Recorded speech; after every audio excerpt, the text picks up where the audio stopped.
Nagbabala ang Malacanang na pananagutin ang mga individual na nagpapakalat ng maling impormasyon. Kasabay na pagbibigay din ng fake news ay nakakasira sa tiwala ng publiko at nagdudulot ng hamon sa ekonomiya ng bansa.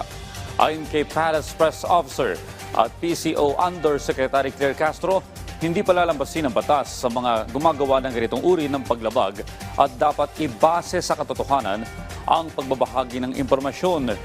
Hindi na rin anya kailangan pambigyan ng babala ang mga nagpapakalat ng fake news kasabay ng pagbibigay diin na mandato ng National Bureau of Investigation na imbestigahan ang mga kaso ng pagpapakalat ng fake news kapag ito ay natukoy na ng mga otoridad. Sa mga gumagawa ng krimen, hindi kayo sasantuhin ng batas. Huhusgahan kayo ng katotohanan. Huwag pagkakitaan ng fake news.